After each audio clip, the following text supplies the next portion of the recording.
Pada tanggal 28 Oktober 1945, Cek Mamat membacakan maklumat yang menyatakan bahwa seluruh Karesidenan Banten diambil alih oleh Dewan Rakyat. Presiden tidak dapat mengelak aksi Daulat Cek Mamat untuk menghindari terjadinya pertumpahan darah. Kiai Haji Ahmad Khatib tetap menjadi residen. Akan tetapi, program pemerintahan dijalankan sesuai dengan konsep Cek Mamat. Setelah pengambil alihan kekuasaan di tingkat karesidenan berhasil, maka aksi daulat pun semakin meluas ke daerah-daerah Banten lainnya.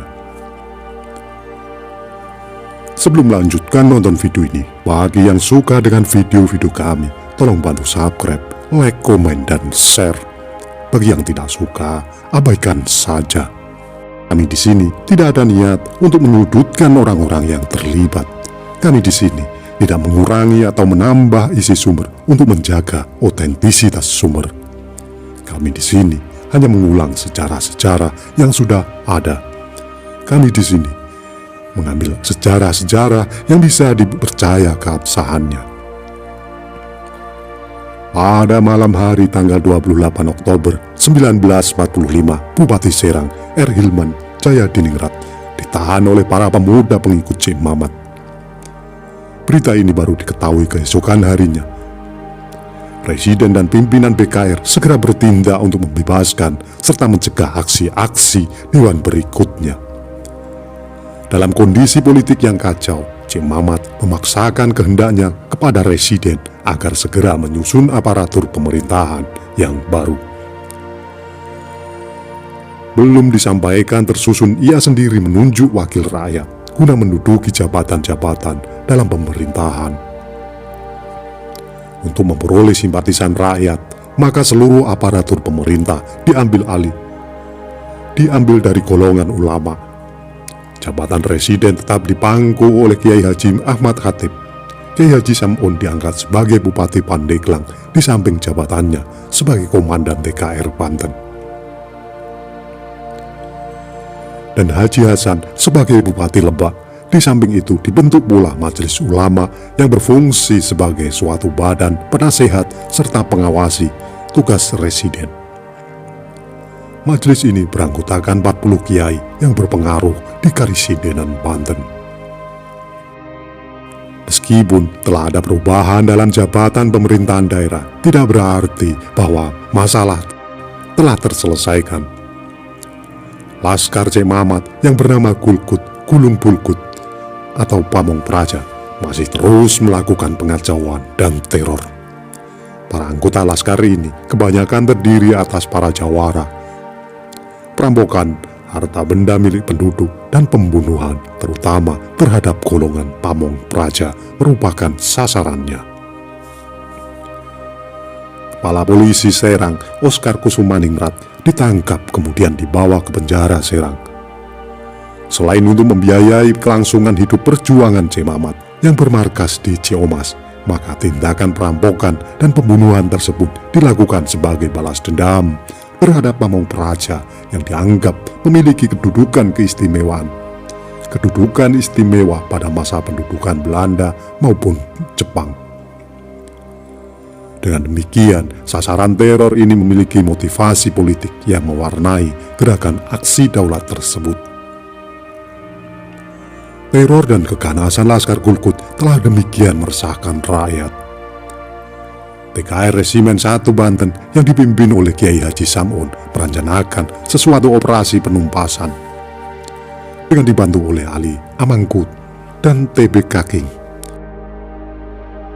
Serbuan TKR berhasil memukul mundur pasukan Dewan Rakyat dan merebut markas yang terletak di kantor Kawedanan Ciomas. Perlawanan Laskar Gulkut berhasil dipatahkan dan sebagian besar anak buahnya ditahan. Namun Cek Mamat berhasil meloloskan diri ke daerah Lebak. Cek Mamat berusaha menyusun kembali sisa-sisa kekuatan Laskar Gulkut dengan pusatnya di kota Rangkas Bitung. Dalam waktu 1 bulan, tepatnya bulan November 1945, Dewan Rakyat berhasil menguasai seluruh kota Rangkas Bitung. KNI daerah kabupaten itu dibubarkan.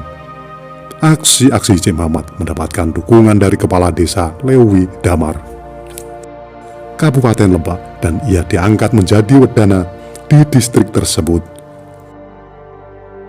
Di sini Laskar Dewan Rakyat berhasil melucuti anggota kepolisian setempat dan menggantikan dengan para jawara, sehingga polisi di Lebak dikenal dengan julukan polisi jawara. Pada bulan November itu juga Dewan Rakyat Cik Mamat melaksanakan kerjasama dengan pemerintahan Dewan Rakyat Tangerang yang dipimpin oleh Kiai Haji Ahmad Khairun. Mereka mengadakan rapat raksasa di lapangan Undoyo Tangerang. Sementara itu, aksi-aksi Dewan Rakyat terus berlangsung. Bupati Lebak R. Hardi Winangun diculik dari rumahnya. Kejadian ini berlangsung ketika Presiden Soekarno dan Wakil Presiden Muhammad Hatta beserta rombongan meninjau situasi daerah Karisidenan, Banten pada tanggal 9 Desember 1945. Bupati R. Hardi Winangun yang mengalami nasib malang ini diikat, kemudian dibawa ke jembatan Sungai Cisi. Ia ditembak mati di sini dan mayatnya dilempar ke sungai. 2 hari kemudian, mayatnya ditemukan oleh penduduk di sekitar tempat tersebut. Terjadi pula peristiwa penyerbuan tangsi polisi di kota Serang yang dilakukan oleh pasukan liar pimpinan Cik Mamat dari daerah Ciumas, Kabupaten Bogor. Pasukan ini bergabung dengan kekuatan Dewan Rakyat dari Rangkas Bitung. Penyerbuan ini merupakan puncak peristiwa dari Karisidenan, Banten, namun akhirnya dapat diatasi oleh TKR. Dalam suatu operasi pembersihan, Cik Mamat berhasil meloloskan diri dan kemudian menggabungkan diri dengan Laskar Rakyat pimpinan Kiai Narya di Cipaku, Bogor. Dengan bantuan Laskar Gulkut dan Laskar Ubel-Ubel dari Tangerang, tokoh ini pun memimpin suatu aksi daulat terhadap Presiden Barnas dan Komandan Resimen TKR Husein Sastra Negara. 2 hari kemudian, Presiden dan Komandan Resimen berhasil dibebaskan oleh pasukan polisi istimewa. Aksi-aksi yang dilakukan Cik Mamat ini merupakan salah satu bentuk kegiatan komunis dan upaya mencapai cita-citanya. Dalam melakukan strateginya, mula-mula mereka menghasut masyarakat setempat dengan berbagai intimidasi serta menuduh pemerintahan tidak representatif dan perlu diganti. Aksi ditingkat dengan tindak kekerasan seperti menculik dan membunuh tokoh-tokoh sipil dan militer yang dianggap sebagai penghalangnya. Setelah berhasil, langkah selanjutnya adalah melakukan pembubaran lembaga pemerintahan yang menggantikan dengan pemerintahan Dewan Rakyat menurut versi komunis. Itulah tadi ulasan singkat kami mengenai perebutan kekuasaan lokal bagian yang kedua atau tamat. Apabila ada kesalahan dalam kami menyampaikan, mohon diluruskan dan mohon maaf. Terima kasih yang sudah menonton sampai selesai.